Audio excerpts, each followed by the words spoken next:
شفیع اعظم صلی اللہ علیہ وسلم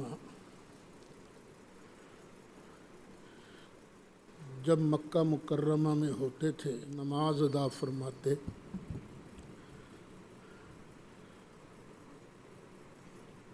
تو وہاں کھڑے ہوتے جہاں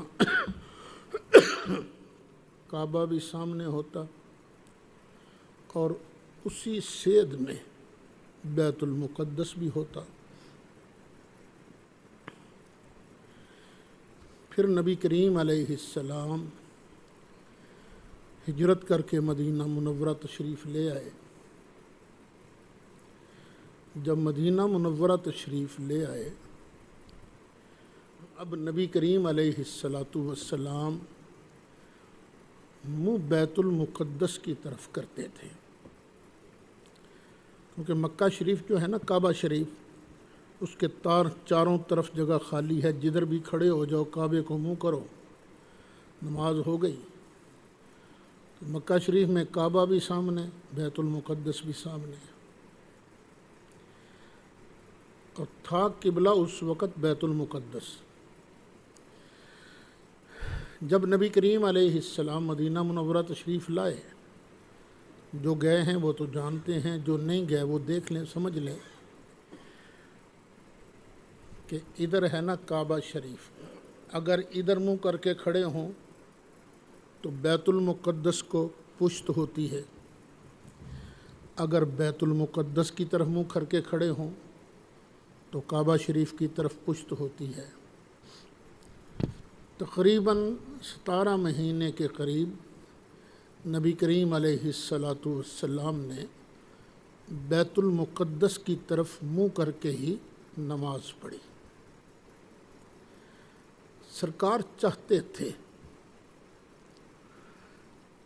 کہ ہمارا قبلہ چینج ہو جائے، بیت المقدس کی بجائے کعبہ شریف یہ ہمارا قبلہ بنے، کیونکہ آپ پیچھے پڑھا ہے نا کہ نبی کریم علیہ السلام کو اللہ نے فرمایا کہ ہم دین ابراہیمی پر ہیں، قل ملت ابراہیم حنیفہ۔ تو یہ کعبہ بھی تو ابراہیم علیہ السلام نے بنایا تھا۔ تو سرکار چاہتے تھے کہ جس ملت پر میں ہوں اسی کے بنائے ہوئے قبلے کی میں اتباع کروں، ادھر ہی میں منہ کروں۔ ایک مرتبہ سرکار نماز پڑھا رہے تھے، صحابہ یوں پیچھے کھڑے تھے، منہ تھا بیت المقدس۔ دوران نماز ہی سرکار نے کیا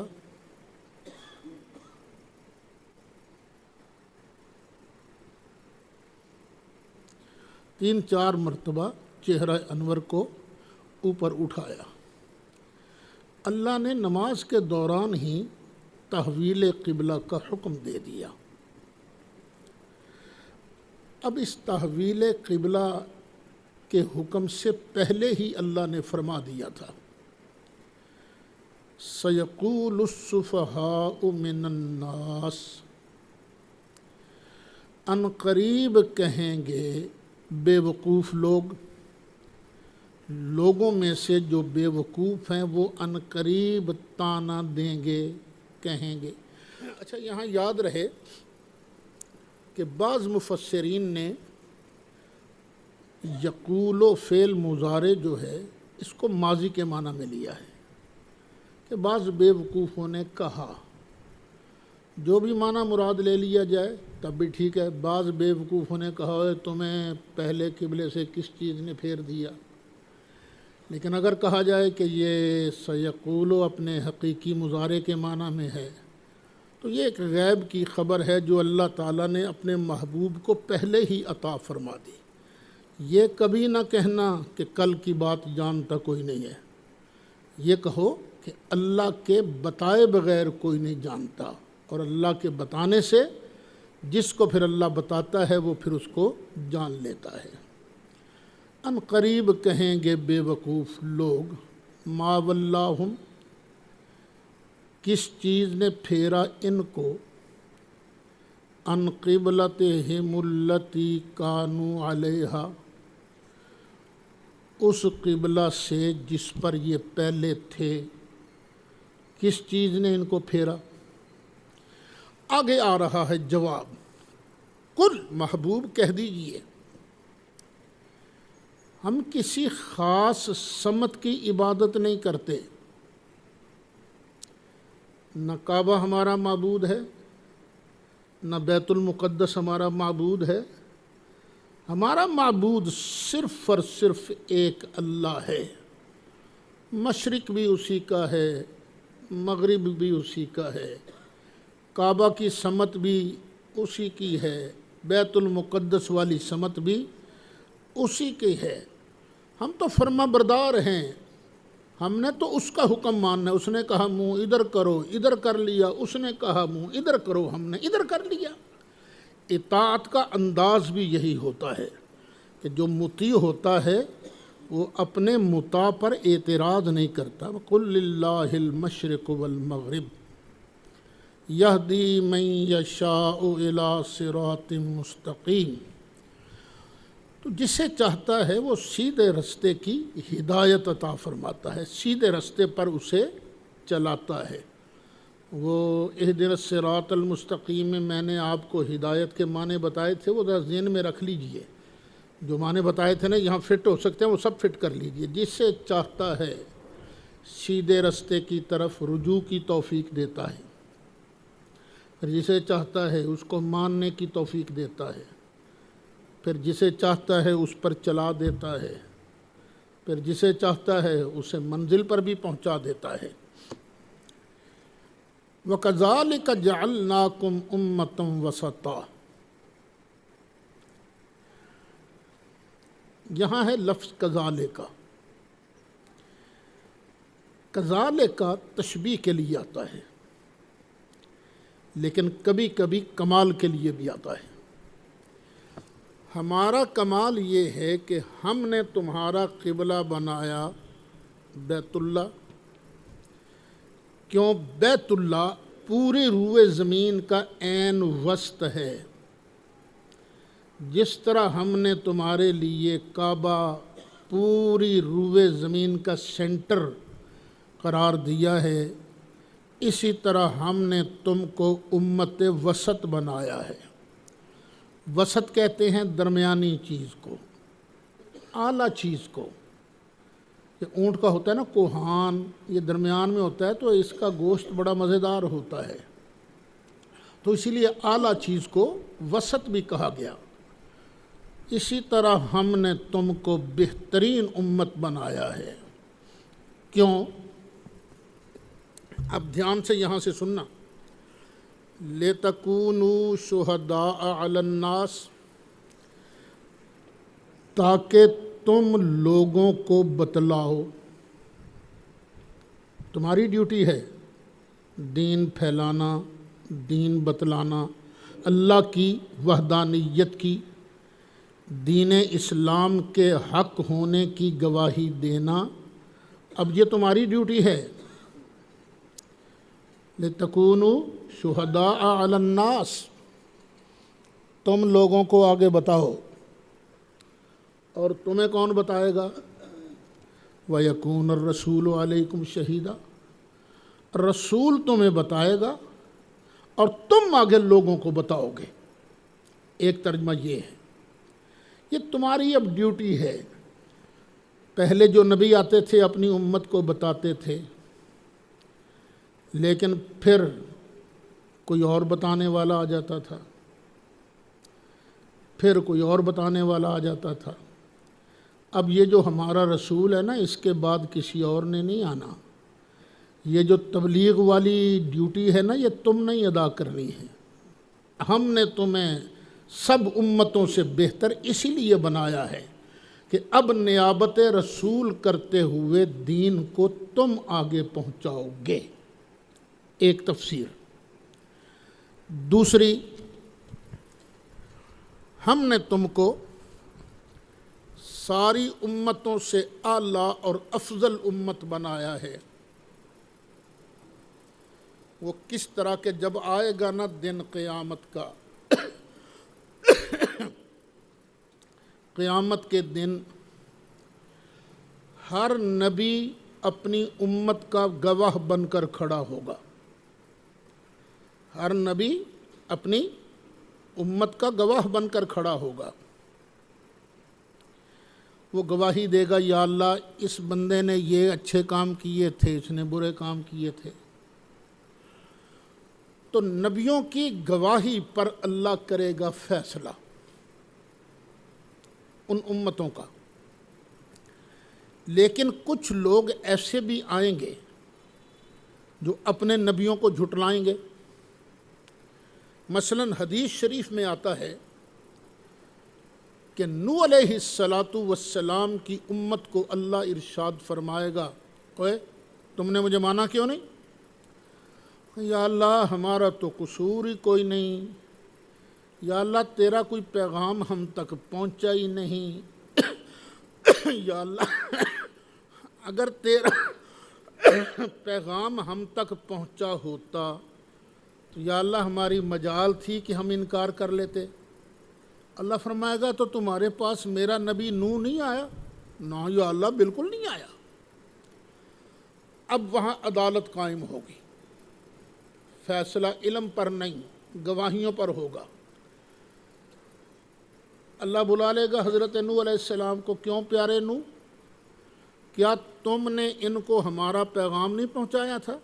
یا اللہ بالکل پہنچایا تھا، اس کو بھی دیا تھا، اس کو بھی، اس کو بھی، اس کو بھی. وہ آگے سے کہیں گے یا اللہ بالکل جھوٹ، بالکل جھوٹ، نوح جھوٹ بول رہا ہے، ہمارے پاس تو یہ پیغام لے کر آیا ہی نہیں. اگر نوح سچا ہے تو اس کو کہو گواہ پیش کرے. اللہ فرمائے گا ہاں بھائی پیارے نوح تیرے پاس کوئی گواہ ہے جو یہ گواہی دے کہ تو نے ہمارا پیغام ان تک پہنچایا؟ نوح علیہ السلام کہیں گے بالکل یا اللہ میرے پاس گواہ ہے. یہ جو تیرے محبوب کی امت ہے نا، یہ ہیں میرے گواہ. پوچھ لے اپنے محبوب کی امت سے. اللہ بلا لے گا محبوب علیہ السلام کی امت کو. زیادہ بحث میں نہیں پڑتا، صحابہ کرام کو بلا لیا جائے گا. بولو، اے ابو بکر تم بولو، اے عمر تم بولو، عثمان تم بولو، علی تم بولو، کیا نوح علیہ السلام نے ان کو میرا پیغام دیا تھا؟ صحابہ گواہی دیں گے، امت مصطفیٰ گواہی دے گی بالکل یا اللہ ہم گواہی دیتے ہیں کہ تیرے نبی نوح نے تیرا پیغام ان تک پہنچایا تھا. نوح علیہ السلام کی امت سن کر کہے گی یا اللہ دیکھ کتنا جھوٹ، کتنا روند، کتنا فراڈ کر رہی ہے امت محمدیہ. یا اللہ یہ تو دیکھ، ان سے پوچھ یہ کیا اس وقت تھے؟ گواہ تو وہ ہوتا ہے نا جو موقع پر موجود ہو، یہ تو پیدا ہی نہیں ہوئے تھے، یہ گواہ کیسے بن سکتے ہیں؟ اللہ کریم فرمائے گا ہاں سوال تو ٹھیک ہے، یعنی امت کی گواہی پر اعتراض ہوگا. اللہ فرمائے گا ہاں بھئی تم نے گواہی کیسے دی، تم تو تھے ہی نہیں. یا اللہ ہم تو نہیں تھے، ہم نے تو نہیں دیکھا، لیکن تو نے ہمارے پاس اپنا نبی بھیجا، تو نے ان پر کتاب نازل فرمائی، تو نے ان کو بتایا، ان کو دکھایا. یا اللہ ہم نے خود تو نہیں دیکھا تھا، لیکن ایک دیکھنے والے نے ہمیں بتایا تھا، ہم یہ گواہی اس لیے دے رہے ہیں. دیکھنا ایک ہوتی ہے شہادت گواہی، ایک ہوتی ہے شہادت علی الشہادت، ایک ہوتی ہے تحمل شہادت، ایک ہے ادائے شہادت. یہ چار چیزیں آپ نے ذہن میں رکھنی ہیں: تحمل شہادت، ادائے شہادت، پھر شہادت علی الشہادت. میں اس وقت پڑھا رہا ہوں، آپ پڑھ رہے ہو، تم سب اس وقت گواہ ہو کہ میں آپ کو پڑھا رہا ہوں، گواہ ہو. لیکن یہ گواہی کون سی ہے؟ یہ ہے تحمل شہادت. آپ اس وقت شہادت کا تحمل کر رہے ہو، ادا نہیں کر رہے. جب کبھی کیس لگے گا کہ تاریخ تھی، آج کون سی تاریخ ہے؟ 18 جولائی، ہفتہ کے دن مغرب کے بعد کیا سبق پڑھایا گیا تھا؟ کیونکہ استاد تو سفر میں تھا. کل سے میں سفر میں ہی ہوں نا. سفر میں تھا تو کیا پڑھایا تھا؟ تو آپ لوگ کیا کہو گے؟ ہاں پڑھایا تھا. تو کچھ لیٹ ہو گئے تھے لیکن پڑھایا تھا. تو اس وقت جو گواہی دو گے وہ ہوگی ادائے شہادت. گواہی کو ادا کرو گے. اب کیا ہے؟ تحمل شہادت. اسی طرح سرکار گواہ ہیں، ہم گواہی دیں گے، اور پھر ہماری گواہی پر جب اعتراض کیا جائے گا ہم کہیں گے یا اللہ ہمیں ایک دیکھنے والے نے بلایا تھا. اللہ فرمائے گا ہاں بھئی آؤ میرے محبوب پیارے. حبیب کیا آپ نے ان کو بتایا تھا؟ یا اللہ بالکل میں نے بتایا تھا. ہماری گواہی پر اعتراض ہوگا لیکن سرکار کی گواہی پر وہ اعتراض کرنے کی جرت تک نہیں کر سکیں گے. یہ حدیث شریف میں ہے، یہ ذرا ذہن میں رکھیے گا. پتہ چلا قیامت کے دن سرکار سب کی گواہی دیں گے. کس کی گواہی دیں گے؟ سب کی. قرآن شریف کی آیتیں ذرا کھولتے جائیے.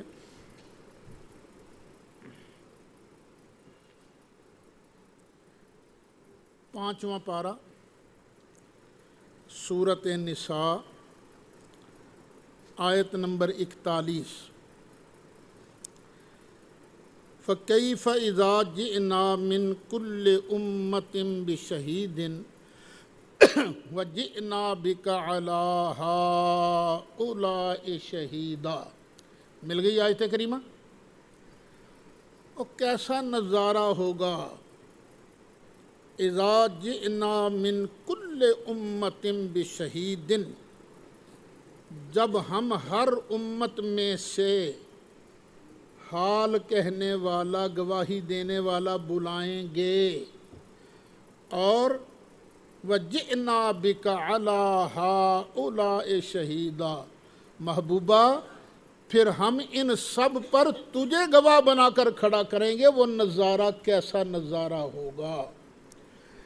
یہ حدیث شریف میں آتا ہے ایک دن نبی کریم علیہ السلام نے حضرت عبداللہ بن مسعود رضی اللہ عنہ سے فرمایا، عبداللہ ذرا مجھے آج قرآن تو پڑھ کے سنا. انہوں نے عرض کیا آقا اترا آپ پر سناؤں میں؟ فرمایا ہاں میرا جی چاہتا ہے کہ تو مجھے آج قرآن کی آیتیں تلاوت کر کے سنا. حضرت عبداللہ بن مسعود نے سورۃ النساء کی تلاوت کی. یہی آیات جب پڑھتے پڑھتے یہاں پر آئے گا نا، فَكَيْفَ إِذَا جِئْنَا مِنْ كُلِّ أُمَّةٍ بِشَهِيدٍ وَجِئْنَا بِكَ عَلَىٰ هَٰؤُلَاءِ شَهِيدًا. جب اس آیت پر پہنچے تو سرکار کی آنکھوں سے آنسوؤں کی لڑیاں جاری تھیں، آنسو بہہ رہے تھے. فرمایا بس بس عبداللہ بس کر دے. یہ سرکار کی آنکھوں میں آنسو کیوں تھے؟ کبھی بندے کو آنسو آتے ہیں جب وہ تکلیف میں ہوتا ہے، درد کی وجہ سے بھی آنسو آ جاتے ہیں. کبھی غم پہنچتا ہے تو بندے کو آنسو آ جاتے ہیں، اور کبھی کوئی شان والا نظارہ دیکھتا ہے نا پھر بھی آنکھوں میں آنسو آ جاتے ہیں. سرکار کی آنکھوں کے سامنے سارا منظر آ گیا نا، سارا منظر. جناب آدم علیہ السلام آ رہے ہیں گواہی دے رہے ہیں، جناب نوح علیہ السلام آ رہے ہیں گواہی دے رہے ہیں، جناب ابراہیم آ رہے ہیں گواہی دے رہے ہیں، جناب اسماعیل آ رہے ہیں گواہی دے رہے ہیں، جناب اسحاق علیہ السلام آ رہے ہیں گواہی دے رہے ہیں، جناب یعقوب، حضرت عیسیٰ تک سارے نبی گواہی دے رہے ہیں. لیکن سب سے بڑا گواہ کون ہوگا؟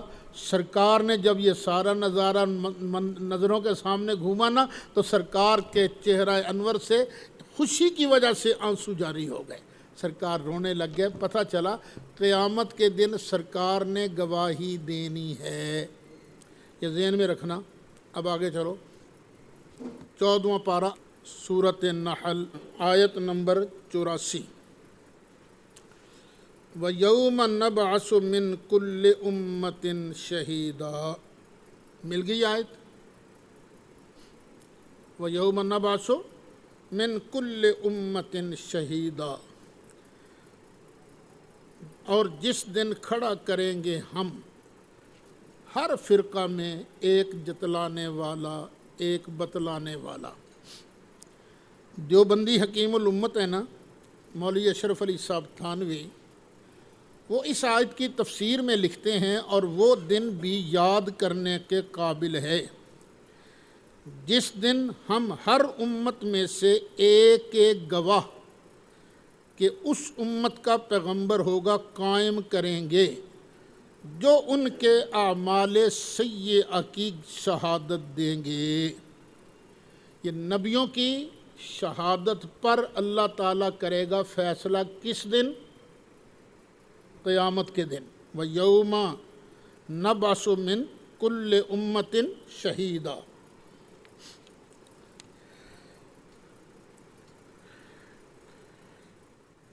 پھر آگے ہے وَيَوْمَ نَبْعَثُ، سورۃ 14واں پارہ سورہ نحل آیت نمبر 99۔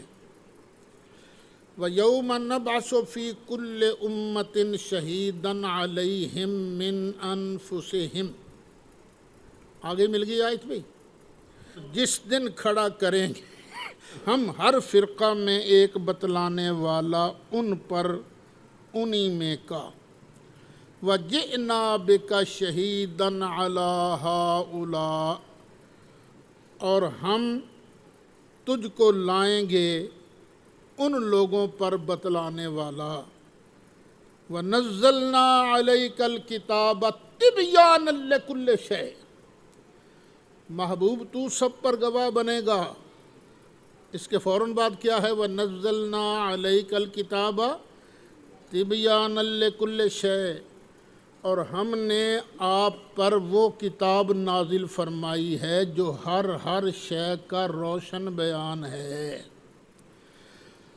اب سرکار نے دینی ہے گواہی، دینی کس کی ہے؟ ہر امتی کی۔ یہ ذہن میں رکھ لیں، کس کی گواہی دینی ہے؟ ہر امتی کی بھی، میری بھی، آپ کی بھی، ہمارے آباء و اجداد کی بھی، اور ہمارے جو بعد پیدا ہونے والے ہمارے بچوں کے بچے ہیں ان کی بھی سرکار نے دینی ہے گواہی۔ گزشتہ انبیاء کی گواہی بھی سرکار نے دینی ہے۔ یہ قرآن سے ثابت ہے مسئلہ۔ پھر وہ آپ نکال لیں سورۃ احزاب آیت نمبر 45۔ یا ایھا النبی انا ارسلناک شاہدا، اے غیب کی خبریں بیان کرنے والے نبی، ہم نے بے شک آپ کو اس شان کا رسول بنا کر بھیجا ہے کہ آپ گواہ ہوں گے، آپ گواہی دیں گے۔ اب خلاصہ سمجھ لیجئے، حوالے میں بعد میں عرض کر دوں گا۔ سرکار نے گواہی دینی ہے ہر اس کی جس کی طرف نبی بن کر آئے ہیں، جس کی طرف نبی بن کر آئے ہیں، اور اس کے اچھے کاموں کی بھی اور ان کے برے کاموں کی بھی سرکار نے قیامت کے دن گواہی دینی۔ 6 آیات کریمہ ہیں جو میں نے اس مسئلے میں آپ کے سامنے بیان کی ہیں۔ گواہی آئے گی قیامت کے دن کس کی؟ جس کی طرف نبی بن کے آئے، ان کی اچھائیوں کی بھی، ان کے گناہوں کی بھی۔ اور ایک ہوتی ہے شہادت۔ شہادت ہوتی تب ہے جب بندہ آنکھوں سے دیکھ کے گواہی دے۔ شہادت آنکھوں سے دیکھنے کے بغیر گواہی نہیں بنتی۔ اور ایک ہوتی ہے شہادت علی الشہادت، خود تو نہیں دیکھا لیکن کسی پکے ثقہ بندے کی گواہی پر گواہی دی۔ یہ جو ہمارے مخالف مولوی صاحبان ہیں نا، ان کو اتنی بھی سمجھ نہیں آ رہی۔ وہ کہتے ہیں تم نبی کو حاضر ناظر مانتے ہو اس آیت کی روح سے، وَكَذَلِكَ جَعَلْنَاكُمْ أُمَّةً وَسَطًا لِتَكُونُوا شُهَدَاءَ عَلَى النَّاسِ وَيَكُونَ الرَّسُولُ عَلَيْكُمْ شَهِيدًا، تو پھر ہم سب حاضر ناظر بن گئے۔ بھئی ہماری شہادت جو ہے یہ اصل شہادت نہیں، ہماری شہادت کیا ہے؟ سرکار کی گواہی پر ہم گواہی دیں گے۔ اور سرکار گواہی کس طرح دیں گے؟ خود دیکھ کر دیکھ بھی رہے ہیں، اس وقت بھی دیکھ رہے ہیں۔ اور پھر وہ جو میں نے آیت پڑھی ہے نا، وَنَزَّلْنَا عَلَيْكَ الْكِتَابَ تِبْيَانًا لِكُلِّ شَيْءٍ، ہم نے آپ پر ایسی کتاب نازل فرمائی جو ہر چیز کا واضح اور روشن بیان ہے۔ قرآن کے اندر ہر چیز کا ذکر موجود ہے۔ میں اس وقت بیٹھا پڑھا رہا ہوں، آپ پڑھ رہے ہو، اس کا ذکر بھی اس قرآن کے اندر ہے، کیونکہ تبیاناً لکل شے، ہر ایک چیز کا روشن بیان ہے۔ سرکار قرآن دیکھتے جائیں گے اور ہر ایک کے بارے گواہی دیتے جائیں گے۔ چاہے اس طرح مان لو کہ سرکار ڈائریکٹ دیکھ کر گواہی دیں گے، یا یہ مان لو کہ نہیں اب تو نہیں دیکھ رہے، پر قیامت کا دن جب آئے گا نا تو قیامت کے دن سرکار قرآن کھولتے جائیں گے اور گواہی دیتے جائیں گے۔ ہم کہتے ہیں مانو صحیح، جس طرح ماننا ہے میرے مصطفیٰ کی عظمت مانو، یہ سرکار کی گواہی پر میرا اللہ کریم فیصلہ فرمائے گا۔ اور یہ لکھا کس کس نے ہے کہ ہر کسی کی گواہی دینی ہے؟ نبی کریم علیہ السلام نے۔ یہ تھانوی صاحب کے خلیفہ مجاز ہیں مولانا عبد الماجد دریابادی، انہوں نے لکھا ہے کہ اس صفت کا ظہور حشر میں ہوگا جب آپ کی شہادت پر آپ کی امت کا فیصلہ ہوگا۔ شاہدن کے یہ معنی بھی کیے گئے ہیں کہ آپ تمام امتوں کے رسولوں پر بطور شاہد پیش ہوں گے کہ وہ ادائے رسالت کر چکے۔ قیل المراد شاہدن علی جمیع الامم یوم القیامت، اور یہ بھی کہا گیا ہے کہ شاہد سے مراد یہ ہے کہ قیامت کے دن نبی کریم علیہ السلام ساری امتوں کی گواہی دیں گے بِأَنَّ أَنبِيَاءَهُمْ قَدْ بَلَّغُوهُمُ الرِّسَالَةَ، کہ ان امتوں کے نبیوں نے اللہ کا پیغام ان تک پہنچایا ہے۔ آگے تھانوی صاحب کے خلیفہ صاحب لکھتے ہیں، اور مولانا روم نے تو یہ پہلو مراد لیا ہے کہ حق تعالیٰ نے آپ کو بندوں کے مختلف مراتب و منازل سے مطلع کر رکھا ہے۔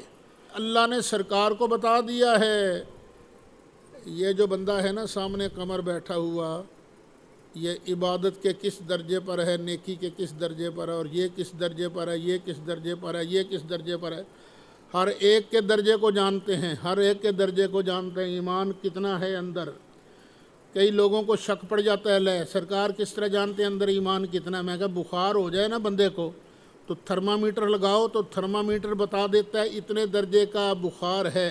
شوگر چیک کرنی ہونا تو گلوکومیٹر لے کر وہ شوگر چیک کرو تو وہ وہ گلوکومیٹر بتا دیتا ہے کہ اب اتنی شوگر ہے۔ اگر بلڈ پریشر چیک کرنا ہو تو بلڈ پریشر والی مشین بتا دیتی ہے اس کا اوپر والا بلڈ پریشر اتنا ہے، نیچے والا اتنا ہے۔ جب یہ انسان کی بنائی ہی چیزیں یہ کچھ بتا سکتی ہیں تو جو اللہ کا شاہکار ہے، جو ساری کائنات کا سردار ہے، کیا ان کی آنکھوں میں اللہ نے اتنی پاور نہیں رکھی کہ سرکار خود دیکھ کر بتا دیتے ہیں اس کا ایمان اتنے درجے کا ہے، اس کا ایمان اتنے درجے کا ہے۔ یاد ہوگا جب میں نے حدیث شفاعت پیش کی تھی تو اس وقت اللہ کیا فرمائے گا؟ انطلق، محبوبہ خود جانا اور جا کر جہنم میں جس کے دل کے اندر رائی کے ذرے جتنا ایمان ہوگا نا اس کو باہر نکال لے۔ اب میرے اندر کتنا ایمان ہے آپ نہیں جانتے، آپ کے اندر کتنا ایمان ہے میں نہیں جانتا، لیکن نبی کریم علیہ السلام اپنے ہر امتی کے دل کے اندر جتنا ایمان موجود ہے، میرے آقا مولا صلی اللہ علیہ وسلم اس ایمان کی مقدار کو جانتے ہیں۔ در نظر بودش مقامات العباد، مولانا روم فرماتے ہیں، اور تھانوی صاحب کے خلیفہ مجاہد وہی شعر نقل کر رہے ہیں، در نظر بودش مقامات العباد، سرکار کی نظر میں بندوں کے مقامات تھے، زاں سبب نامش خدا شاہد نہاد، اسی وجہ سے کہ نبی کریم علیہ السلام بندوں کے امتیوں کے مقامات کو جانتے ہیں، اللہ نے اپنے محبوب کا نام ہی شاہد رکھ دیا۔ یہ ہے تفسیر ماجدی صفحہ 851۔ اچھا، دیوبندی شیخ الاسلام ہیں علامہ شبیر احمد عثمانی، وہ اپنی تفسیر عثمانی میں لکھتے ہیں، اور محشر میں بھی امت کی نسبت گواہی دیں گے کہ خدا کے پیغام کو کس نے کس قدر قبول کیا۔ یہ دیوبندی شیخ الاسلام ہے، بھئی اب فتویٰ لگانا ہے تو ان پر بھی لگے گا، یا ہمیں بھی چھٹی، اگر لگانا ہے فتویٰ تو ان پر بھی لگے گا۔ یہ کہہ رہے ہیں گواہی دیں گے سرکار، کس بات کی؟ کہ اس بندے نے یا اللہ تیرے پیغام کو کس قدر قبول کیا ہے۔ اب میں تقریر کر رہا ہوں، مجھے نہیں پتا میری بات کو کس نے کتنا قبول کیا، کس نے، مجھے تو نہیں پتا، لیکن سرکار کوئی سید اسد تھوڑی ہیں۔ سید اسد تو ان کے غلاموں کے غلاموں کے غلاموں کے غلاموں کے غلاموں کے جو خاک پا ہے نا، اس کے برابر بھی نہیں ہے۔ سرکار تو سب انبیاء کے سردار ہیں، سرکار ہر بندے کے حالات کو جانتے ہیں، پہچانتے ہیں۔ ایک اور دیوبندی شیخ التفسیر ہیں مولانا ادریس کاندلوی، وہ ترجمہ کرتے ہوئے یہ لکھتے ہیں، اے نبی، تحقیق ہم نے آپ کو رسول بنا کر بھیجا ہے اس شان سے کہ آپ قیامت کے دن گواہ ہوں گے، قیامت کے دن آپ گواہی دیں گے کہ یہ گروہ ایمان لایا اور اس گروہ نے کفر کیا۔ تفسیر معارف القرآن کاندلوی صاحب والی جلد 5 صفحہ 530۔ مفتی شفیع صاحب لکھتے ہیں، ان کی بھی تفسیر کا نام معارف القرآن ہی ہے، وہ کہتے ہیں امت پر شاہد ہونے کا ایک مفہوم عام یہ بھی ہو سکتا ہے کہ رسول اللہ صلی اللہ علیہ وسلم اپنی امت کے سب افراد کے اچھے برے اعمال کی شہادت دیں گے۔ تفسیر معارف القرآن، شہادت میرے اعمال کی بھی سرکار نے دینی ہے، آپ کے اعمال کی بھی سرکار نے شہادت دینی ہے۔ بس ذرا ٹھنڈے دل سے سوچ لو، اب کس منہ سے کہتے ہو کہ نبی جانتے نہیں ہیں، نبی پہچانتے نہیں ہیں؟ میرا مصطفیٰ مجھے بھی جانتا ہے، آپ کو بھی جانتا ہے، مجھے بھی پہچانتے ہیں، آپ کو بھی پہچانتے ہیں، ہماری نیکیوں کو بھی جانتے ہیں، ہمارے گناہوں کو بھی جانتے ہیں۔ اسی لیے تو اللہ نے ان کو گواہ بنا کر بھیجا۔ چلو اب دیوبندیوں کی بات چھوڑو، وہابیوں کی بات سن لو۔ ایک وہابی عالم ہے جن کے میں اکثر حوالے دیتا رہتا ہوں، احمد حسن صاحب دیلوی، وہ بھی یہی لکھتے ہیں، بعض آثار سے یہ بھی معلوم ہوتا ہے کہ سوائے اس گواہی کے آن حضرت صلی اللہ علیہ وسلم اپنی امت کی نیکیوں کی گواہی قیامت تک کی ادا فرمائیں گے۔ قیامت تک جو امت آنے والی ہے، اپنے ہر امتی کی نیکیوں کی گواہی نبی کریم علیہ السلام ارشاد فرمائیں گے۔ احسن التفاسیر جلد 1 صفحہ 322، زیر آیت فکیف اذا جئنا من کل امت بشہید۔ اچھا، غیر مقلدین حضرات کے ہی وہ بہت بڑے مفسر ہیں، میں ان کی علمیت کو مانتا ہوں، قاضی شوکانی، وہ لکھتے ہیں، شاہدن علی امتہ یشہد لمن صدقہ و آمن بہ وعلی من کذبہ و کفر بہ۔ نبی کریم علیہ السلام اپنی امت کے گواہ ہوں گے، جس شخص نے آپ کی تصدیق کی اور آپ پر ایمان لایا اس کے حق میں گواہی دیں گے، اور جس شخص نے آپ کی تکذیب کی اور آپ کا انکار کیا اس کے خلاف گواہی دیں گے۔ شاہدن کا معنی ہی یہ ہے کہ سرکار جنہوں نے حق ادا کیا ہے امتی ہونے کا، سرکار پر ایمان لائے، ان کی بھی گواہی دیں گے، اور ان کی بھی گواہی دیں گے جنہوں نے جھٹلایا تھا۔ اب میں آپ کو انصاف کا واسطہ دے کر پوچھتا ہوں، جو مولوی صاحب قرآن کی آیتیں پڑھ کر غلط ترجمہ کر کے لوگوں کو بتاتے ہیں نبی کو منافقوں کا پتہ نہیں تھا، نبی کو منافقوں کا پتہ نہیں تھا، ارے بچوں اگر پتہ نہیں تھا تو سرکار قیامت کے دن گواہی کس طرح دیں گے؟ گواہی تو دینی ہے نا۔ اور وہ آیتوں کی جب تفسیر آئے گی اس وقت صحیح معنی میں عرض کروں گا، میرا مصطفیٰ مومنوں کو بھی جانتے تھے، منافقوں کو بھی جانتے تھے، اور کافروں کو بھی نبی کریم علیہ السلام جانتے تھے۔ مسجد نبوی شریف میں ایک صاحب واعظ کہا کرتے تھے، ان کا نام تھا ابو بکر جابر الجزائری، جزائر کے تھے۔ انہوں نے اس کی تفسیر میں لکھا وَهَذَا نِدَاءٌ خَاصٌ، یہ خاص ندا ہے لمزید تکریم الرسول وتشریفہ وتکلیفہ، جس میں نبی کریم علیہ السلام کی عزت بزرگی میں اضافہ کے لیے اور اس میں آپ کی ذمہ داری کا بھی بیان ہوا ہے۔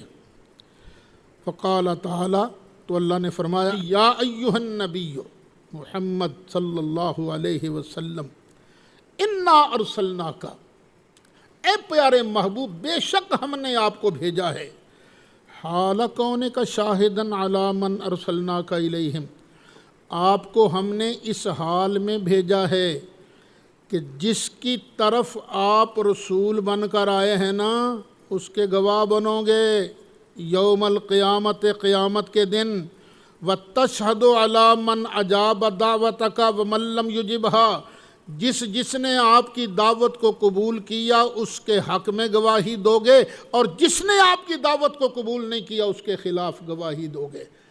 بیٹے یہ تو میں قرآن شریف پڑھ رہا ہوں اور تفاسیر بھی ان کی بیان کر رہا ہوں جن کو عام لوگ سنی نہیں کہتے، کہتے ہیں یہ تو فلانے ہیں فلانے ہیں، بریلویوں کی بات ہوتی تو تم چھوڑ دیتے، یہ نہ دیکھو بریلوی کون ہے، یہ نہ دیکھو دیوبندی کون ہے، یہ تو دیکھو ہمارے آقا کی شان کیا ہے۔ شان دینے والا اللہ ہے، بنانے والا اللہ ہے، اور اللہ نے اپنے محبوب کو عظمتیں اتنی عطا فرمائی ہیں کہ وہ قیامت کے دن اپنے ہر امتی کی گواہی دیں گے، اچھے عملوں کی بھی اور برے عملوں کی۔ اور ظاہر بات ہے گواہی دے وہی سکتا ہے جس کو پتہ ہو، جس کو پتہ نہ ہو وہ گواہی کیا دے گا۔ اس کتاب کا نام ہے ایسر التفسیر، جلد 4 صفحہ 277۔ یہی مضمون جو میں نے بیان کیا ہے حضرت شاہ عبدالحق محدث دہلوی نے مدارج النبوت جلد 1 صفحہ 260، علامہ سید محمود آلوسی مفسر ابو سعود اور صاحب تفسیر جمل، آپ بھی یہی فرما رہے ہیں۔ اسی طرح تفسیر جلالین، تفسیر بیضاوی، البحر المحیط، سب یہی کہہ رہے ہیں۔ اب صرف آخر میں ایک تفسیر کا حوالہ، اس کی عبارت پڑھ کے ترجمہ کر کے آج کی گفتگو کو ختم کرتا ہوں۔ تفسیر ابن کثیر کا نام تو آپ سب نے سنا ہے، حافظ عماد الدین ابن کثیر، ہم بھی ان کو مانتے ہیں، بہت بڑے عالم تھے، محدث تھے، مفسر تھے، مورخ تھے، اگرچہ ابن تیمیہ کے شاگرد ہیں لیکن انہوں نے کوئی اتنا زیادہ اثر قبول نہیں کہ ہمارے آدمی خام خواہ بعض اوقات مذاق یہ ہے ہی ابن کثیر، توبہ توبہ اس طرح کا جملہ کبھی نہ بولنا۔ ابن کثیر ہے تو ابن عابدین پھر کیا بنے گا، ابن عساکر کیا بنے گا؟ کبھی لا تنابزوا بالالقاب، پٹھے نام بالکل نہ پایو۔ تو ابن کثیر کیا لکھتے ہیں؟ شاہدن ای للہ بالوحدانیت وانہ لا الہ غیرہ، سرکار گواہ ہیں کس بات کے؟ اللہ کی وحدانیت کے، کہ اللہ کے علاوہ کوئی معبود برحق نہیں، معبود برحق ہے تو صرف اور صرف ایک اللہ۔ وعلی الناس باعمالہم یوم القیامہ، اور قیامت کے دن ہر بندے کے عملوں کی سرکار گواہی دیں گے، اس لیے اللہ فرماتا ہے یا ایھا النبی انا ارسلناک شاہدا۔ مولاي صل وسلم دائما أبدا